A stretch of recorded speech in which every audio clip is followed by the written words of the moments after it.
Hello everyone, मैं Imran, corporate trainer in financial education.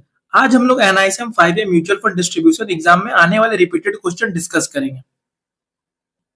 Dash is not a function of AMFI. AMFI का कौन सा काम नहीं है?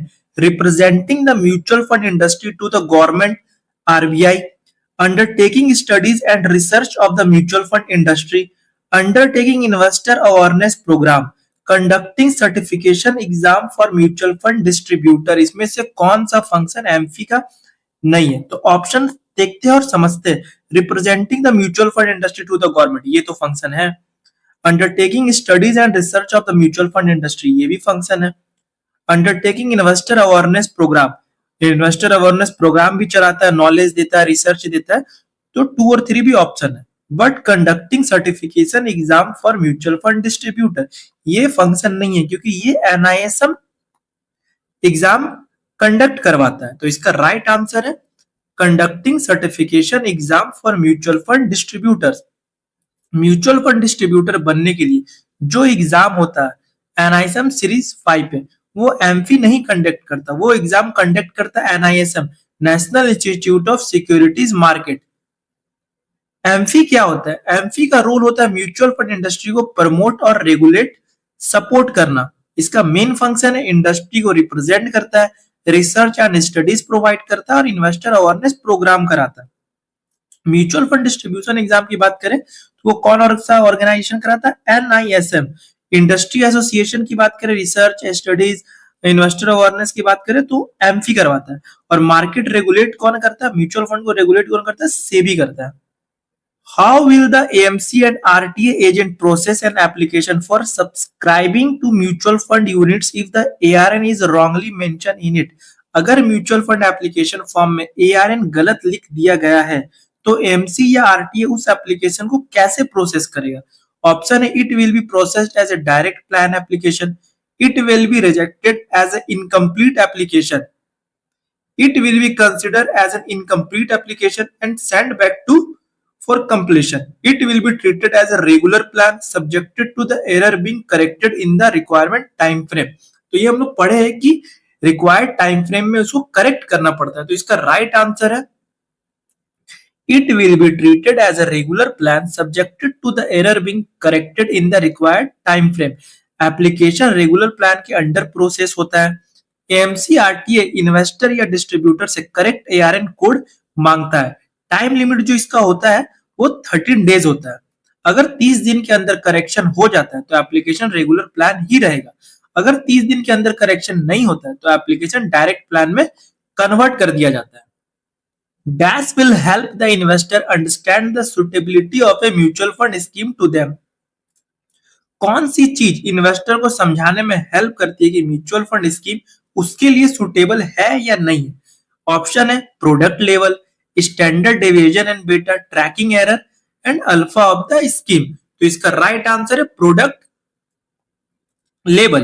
प्रोडक्ट लेवल एक सिंपल रिस्क इंडिकेटर लेवल होता है जो म्यूचुअल फंड स्कीम के बारे में इंपॉर्टेंट इंफॉर्मेशन देता है। सेबी ने मिस सेलिंग रोकने और इन्वेस्टर को इजीली समझाने के लिए प्रोडक्ट लेवलिंग सिस्टम इंट्रोड्यूस किया। इस लेवल में जनरली ये इंफॉर्मेशन होती है नेचर ऑफ स्कीम, क्या नेचर है स्कीम का, इन्वेस्टमेंट ऑब्जेक्टिव और रिस्क लेवल। नेक्स्ट क्वेश्चन है a trial commission is paid. Trial commission कब तक पे होता है?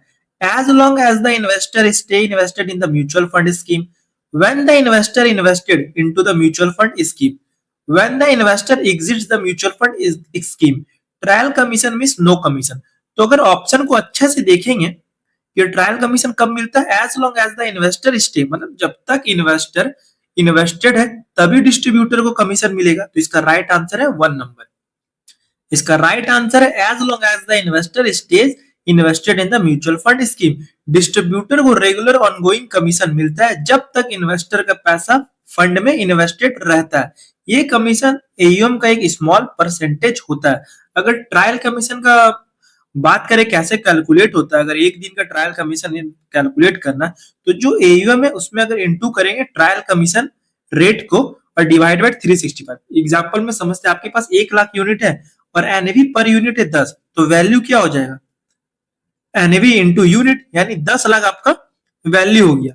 अब ट्रेल कमीशन मान लेते हैं 1% आ रहा है, उस स्कीम पे 1% आ रहा है, तो trail commission of the day कैसे कैलकुलेट होगा? 10 लाख इंटू 1% डिवाइडेड बाई 365, तो निकल करके आया 27 रुपया 40 पैसा। तो एक दिन का जो कमीशन बना वो 27 रुपया 40 पैसा बना। No investor can have a holding of more than 25% of a scheme, state true और फॉल्स। क्या कोई भी एक इन्वेस्टर म्यूचुअल फंड स्कीम का 25% से ज्यादा हिस्सा होल्ड नहीं कर सकता है? तो इसका राइट आंसर है ट्रू। सेबी ने 20-25 रूल बनाया ताकि म्यूचुअल फंड स्कीम ज्यादा डाइवर्सिफाई हो और रिस्क कम हो। तो समझते हैं 20 रूल क्या है और 25 रूल क्या है। मिनिमम इन्वेस्टर रूल्स, यानी 20 इन्वेस्टर कम से कम होने चाहिए एक स्कीम में, और 25 रूल ये है कि मैक्सिमम होल्डिंग रूल क्या है? कोई भी एक इन्वेस्टर स्कीम के टोटल कॉर्पस का 25% से ज्यादा होल्ड नहीं कर सकता है। इसी को बोलते हैं 20 एंड 25 रूल्स। 20 मतलब मिनिमम इन्वेस्टर और 25 मतलब कॉर्पस का maximum holding. In the case of a sectoral fund, the minimum investment in equity and equity related instrument of a particular sector of total assets should be। Sectoral fund में total assets का minimum कितना percentage एक particular sector के equity instrument में invest होना चाहिए? 65%, 70%, 80% या 95%? तो हम लोग पढ़े कि सेक्टर हो गया और थीमेटिक फंड जो हो गया उसमें जो इक्विटी का जो परसेंटेज होता है वो 80% होता है। तो इसका राइट आंसर है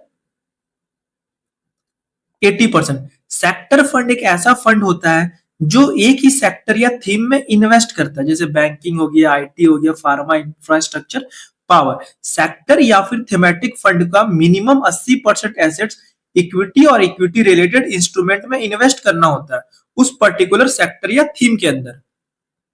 The ARN is allotted to the mutual fund distributors by mutual fund distributor को ARN यानी एम्फी रजिस्ट्रेशन नंबर कौन अलॉट करता है? ऑप्शन है सेबी, NISM, AMC या एम्फी। तो हम लोग देखे थे कि ARN कौन ये करता है, अलॉट करता है? एम्फी अलॉट करता है। एम्फी मतलब association of mutual fund in India. Amphi का एक इंपॉर्टेंट रोल है म्यूचुअल फंड डिस्ट्रीब्यूटर को रजिस्टर करना। पहले कैंडिडेट NISM सीरीज 5 पे म्यूचुअल फंड डिस्ट्रीब्यूशन एग्जाम पास करता है, उसके बाद एम्फी के पास अप्लाई करता है। एम्फी उसको ARN AMFI registration number allot करता है। इस ARN के बिना कोई भी म्यूचुअल फंड डिस्ट्रीब्यूटर नहीं बन सकता है या कोई भी म्यूचुअल फंड सेल नहीं कर सकता है। In order to ensure fairness to investor, Dash has prescribed cutoff timing to determine the applicable NAV। Investor के साथ फेयरनेस मेंटेन करने के लिए एप्लीकेबल NAV डिसाइड करने का कट ऑफ टाइमिंग किसने प्रेस्क्राइब किया है? ऑप्शन है एम्फी, सेबी, RBI या स्टॉक एक्सचेंज। तो इसका राइट आंसर है सेबी। सेबी ही म्यूचुअल फंड इंडस्ट्री के रूल्स और रेगुलेशन बनाता है, जैसे NAV कैलकुलेशन रूल्स हो गया, कट ऑफ टाइमिंग रूल्स हो गया, इन्वेस्टर प्रोटेक्शन रूल हो गया।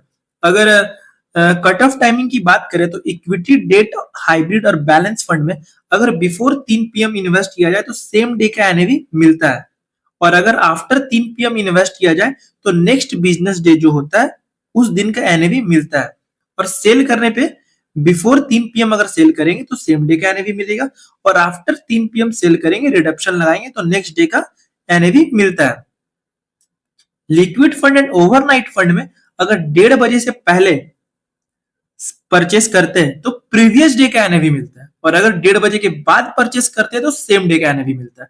और अगर रिडीम करें लिक्विड फंड ओवरनाइट फंड को तो बिफोर 3 PM अगर रिडीम कर रहे हैं, सेल कर रहे हैं तो सेम डे का NAV मिलेगा, और आफ्टर 3 PM अगर रिडीम कर रहे हैं, सेल कर रहे हैं तो नेक्स्ट डे का NAV मिलता है। तो ये आप लोग को याद करना है।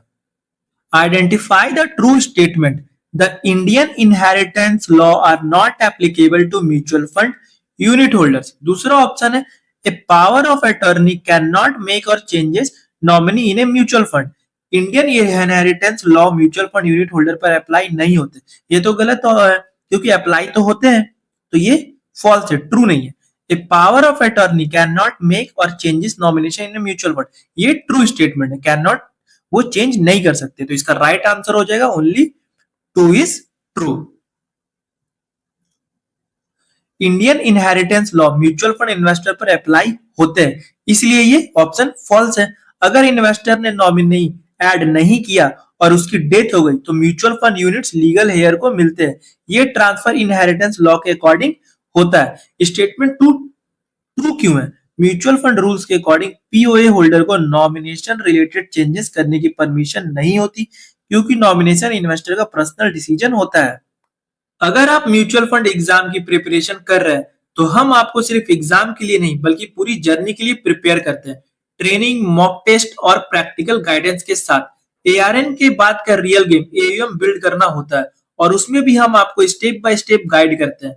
अगर आप सीरियस है अपने फाइनेंशियल करियर को लेकर तो आप हमसे कांटेक्ट कर सकते हैं।